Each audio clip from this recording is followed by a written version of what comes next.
Bonjour, je suis très heureuse de vous retrouver dans ce nouvel épisode de Génération Laudato Si. Et aujourd'hui, on va parler ensemble d'écologie intégrale et du handicap. Et oui, comment la rencontre et l'amitié avec les personnes les plus fragiles de la société peuvent-elles nous aider à changer de regard sur le monde qui nous entoure ? En d'autres mots, en quoi le contact avec les personnes porteuses de handicap s'inscrit-il dans un mouvement d'écologie intégrale ? Eh bien, on va en parler ensemble avec notre invitée du jour. Elle s'appelle Dulce Mendoza. Elle est la directrice de l'association de l'Arche à Grasse dans les Alpes-Maritimes et elle a accepté de témoigner. Je la retrouve tout de suite, c'est parti. Bonjour Dulce. Bonjour Claire. Merci beaucoup d'être avec nous pour cet épisode. Avec plaisir. Alors dites-nous, qu'est-ce que c'est l'Arche exactement ? Alors l'Arche, ce sont des lieux de vie et de travail où l'on partage le quotidien avec des personnes en situation de handicap. D'accord. Alors vous, Dulce, vous avez été à l'Arche au Mexique dans les années 2000. Ensuite, vous êtes venue en France en 2010 où vous avez participé à fonder l'Arche à Grasse et vous en êtes la directrice depuis 2018. C'est ça. D'où vient cette sensibilité pour les personnes porteuses de handicap ? Alors ça vient de loin. Donc je suis née au Mexique et j'ai grandi dans une très grosse ville industrielle qui s'appelle Querétaro. Oui. Et à 18 ans, j'étais engagée dans un groupe de la jeunesse franciscaine. Et puis j'étais arrivée à un moment où j'avais envie d'approfondir un peu plus ma foi et surtout d'avoir une action concrète. Et donc j'ai rencontré l'Arche qui était en train de naître à Querétaro. Et ça m'a permis de faire la connaissance de Berta, qui est une personne autiste. Et voilà, elle m'a touchée profondément par son histoire, qui est avant tout une histoire d'abandon, donc avec beaucoup de souffrances. C'est difficile. Et je ne comprenais pas en fait comment une maman pouvait abandonner sa fille handicapée. Et un jour, sans que ce soit prévu, sa maman est venue rendre visite à Berta et je me suis retrouvée là à l'accueillir. Et on a discuté et elle m'a raconté comment elle a fait pour accueillir Berta. Elle a essayé de faire au mieux pour l'accompagner, mais elle vivait aussi dans un contexte de violence et de grande précarité. Donc un jour, elle est partie et Berta écoutait sa maman parler avec beaucoup d'émotion. Et le geste qu'elle a fait pour la consoler, en fait, elle l'a pris dans ses bras. Pour moi, ça a été vraiment le moment clé où j'ai compris que Berta, avec sa déficience intellectuelle, avait une grande humanité. Elle m'avait donné la leçon du pardon, la plus grande de ma vie. Une belle leçon de vie, en fait. Ouais. C'est ça. Et c'est ça qui m'a fait choisir l'Arche. Et je suis encore. Merci Dulce pour cette magnifique histoire. Je propose qu'on continue d'en parler en plateau avec nos téléspectateurs. Avec plaisir. Allez, c'est parti. C'est parti.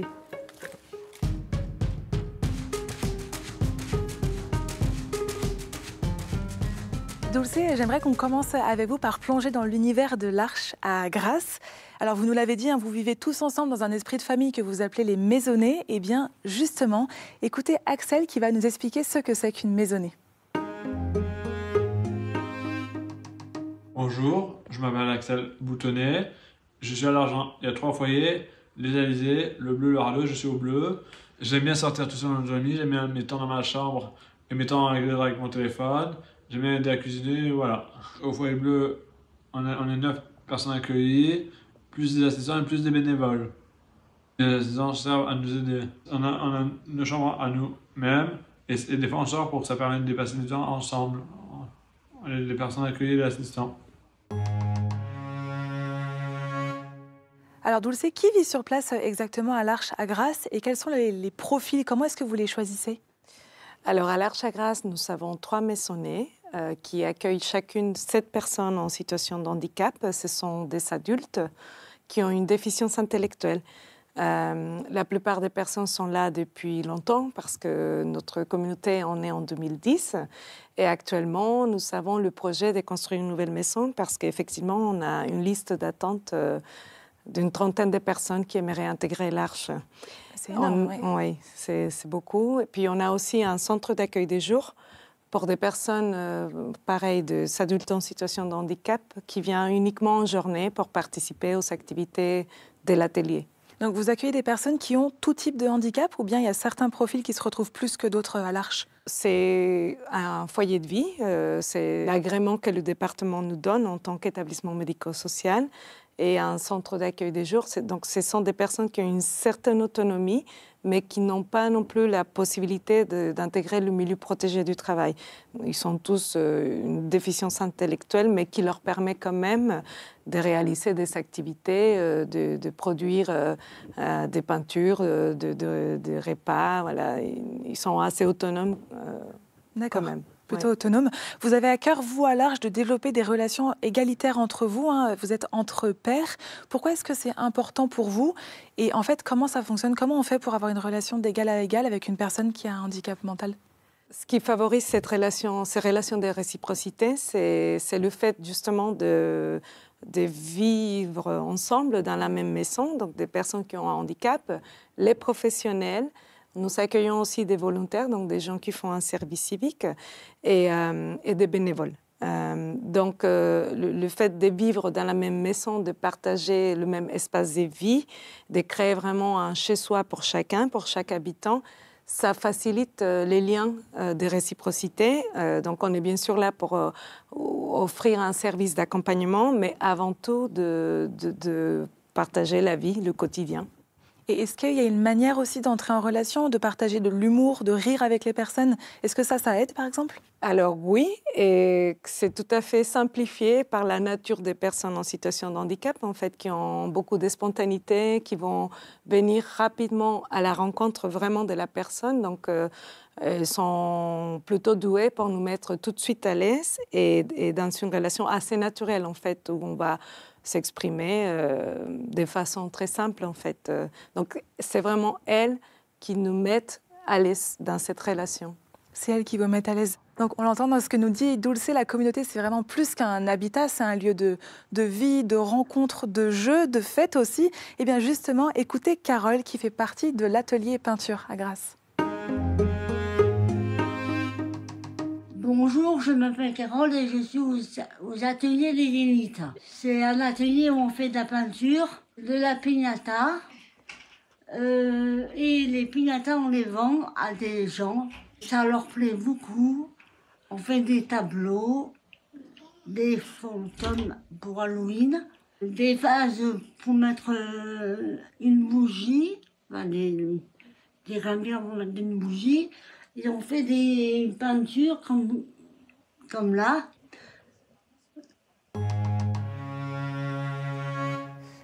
On le sent, hein, pour Carole, ce sont des moments de vie fraternels très importants pour les personnes que vous vivez tous ensemble. Pourtant, vous n'êtes pas en vase clos à l'Arche parce qu'il me semble que quelque chose qui est important pour vous, c'est d'avoir des partenariats avec des institutions, des entreprises. Et vous cherchez donc à vivre des lieux de rencontre en dehors de la communauté de l'Arche même. Tout à fait. Pourquoi c'est important pour vous ? Alors, ça fait partie de notre mission. Avant d'être un établissement médico-social, on est une communauté de vie. Et notre mission, c'est de faire connaître les dons et les talents des personnes en situation de handicap. Donc, on le fait à travers les personnes qui viennent vivre dans nos foyers, qui s'engagent avec nous. Mais ça n'aurait pas de sens de rester uniquement entre nous. Donc, on est ouvert, c'est une dimension qui est hyper importante. On va à la rencontre des entreprises, des étudiants, ou des gens qui ont simplement envie de venir partager un moment avec nous.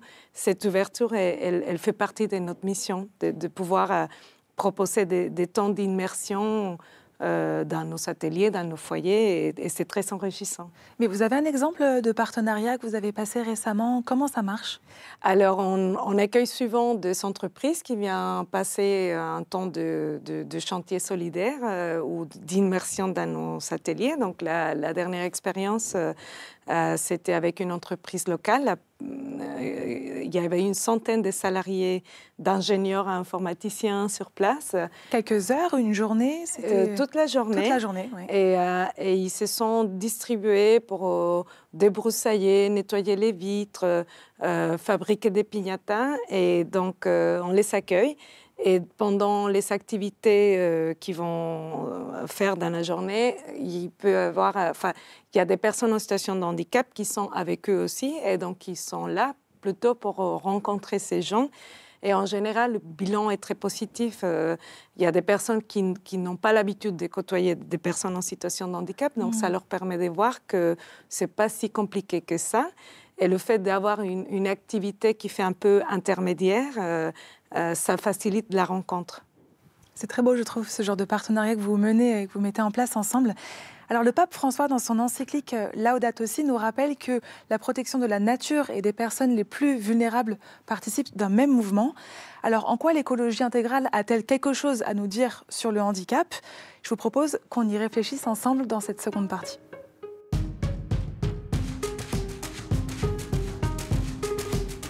Alors l'écologie intégrale promue par le pape François est une écologie de la vie, par opposition à la culture du déchet qu'il décrit très souvent.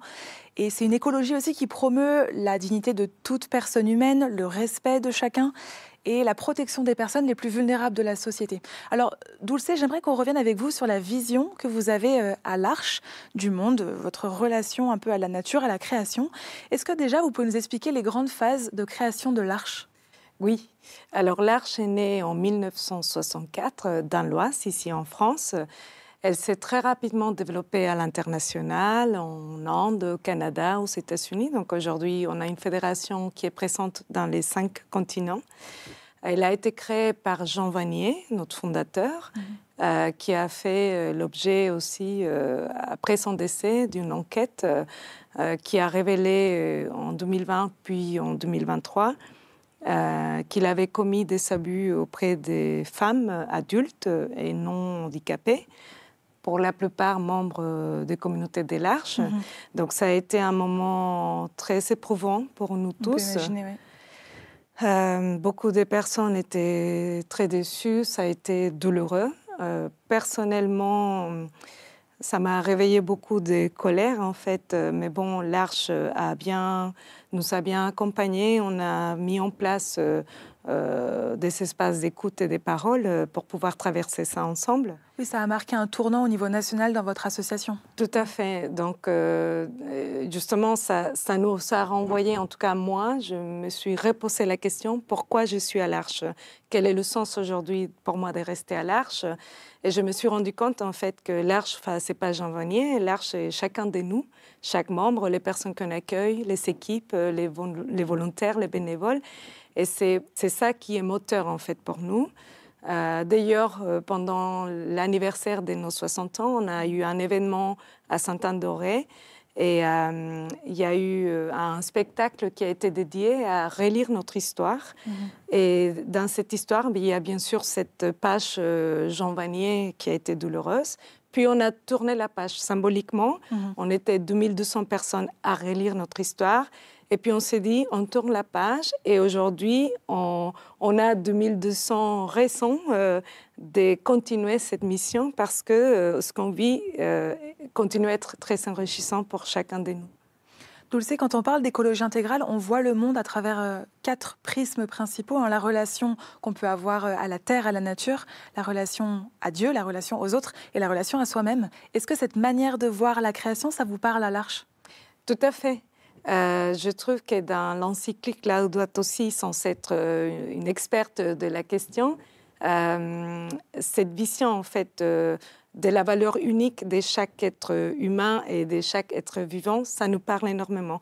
À l'Arche, la personne, quelles que soient ses conditions intellectuelles, économiques, elle est accueillie et honorée telle qu'elle est. Et ça ne serait pas cohérent de ne pas honorer aussi l'habitat de cette personne. Donc, l'écologie intégrale a du sens pour nous. Et donc, on base notre mission sur 4 piliers qui sont présents dans toutes les communautés de l'Arche. Donc, on parle des 4 dimensions. La dimension professionnelle qui nous invite à développer les talents, à déployer les talents de chacun des membres de l'Arche, d'accompagner les personnes avec la plus grande qualité selon les moyens qu'on a. La dimension communautaire, qui est vraiment une dimension fondamentale pour nous, qui nous invite à aller à la rencontre de l'autre, parce que c'est l'essentiel, en fait, cette vie relationnelle qu'on va tisser les uns avec les autres. Il y a la dimension d'ouverture dont j'ai parlé tout à l'heure. Ces messages qu'on essaye de vivre, il faut qu'on puisse le transmettre. Et la dimension spirituelle, qui reste aussi un point d'ancrage pour l'Arche. parce que on est né dans une inspiration évangélique et aujourd'hui, on tient en fait à honorer la personne dans sa globalité.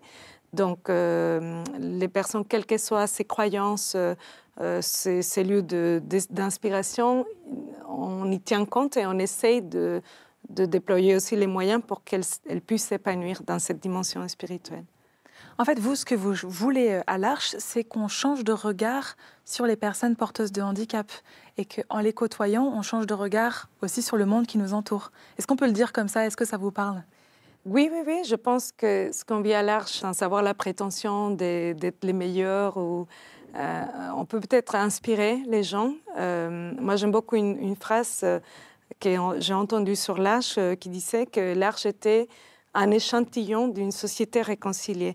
Et je pense que c'est vraiment... Très beau, c'est très beau, ouais. C'est vraiment ça. Une société réconciliée. Ouais. Dans nos foyers, on voit des personnes qui viennent d'horizons différents, qui ont des croyances différentes, qui ont des capacités différentes. Et malgré tout, ça devient une richesse, cette différence. Donc, je pense que ça peut être inspirateur, oui, pour le monde qui nous entoure. Parce que c'est possible de vivre ensemble et d'aller plus loin et de s'enrichir ensemble. Et le pape François, depuis le début de son pontificat, parle beaucoup du prendre soin des autres. Ça vous parle, cette question de prendre soin des plus faibles? Tout à fait, oui. C'est notre première inspiration. Et en même temps, en prenant soin de personnes qu'on peut considérer vulnérables par leur handicap, on se rend compte qu'on est donnant-donnant. Parce qu'elles aussi, elles vont toucher notre humanité, nous permettre de grandir. Donc, on reste toujours dans cette relation de réciprocité. Mais la plupart des personnes qui viennent à l'Arche, parce qu'elles veulent donner de leur temps, aider, disent assez rapidement, en fait, je reçois plus que ce que je donne. Oui, c'est souvent ce qu'on dit, c'est elles qui nous apportent en fait beaucoup plus. Oui. Eh bien, on le voit, côtoyer et accompagner des personnes porteuses de handicap, comme à l'Arche, permet de peut-être diffuser un nouveau rapport au monde qui est plus juste, plus fraternel, peut-être plus respectueux des personnes vulnérables et donc à changer notre regard sur la création qui nous entoure. Mais alors, quel impact la communauté de l'Arche a-t-elle à l'international? Quels sont les défis qu'elle doit relever? On en parle ensemble dans cette troisième partie.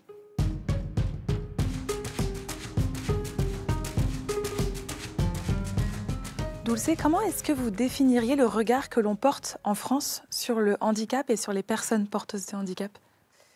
Alors moi, pour avoir eu une expérience au Mexique, je trouve que les personnes en situation de handicap en France ont quand même des espaces et il y a une politique publique qui cherche vraiment à répondre aux besoins, même si les besoins restent toujours plus importants que ce qu'on peut offrir comme réponse. Mais il y a des pas qui ont été faits, des progrès au niveau de l'inclusion, de la place qu'on va essayer de leur donner dans la société, même s'il y a encore du travail à faire.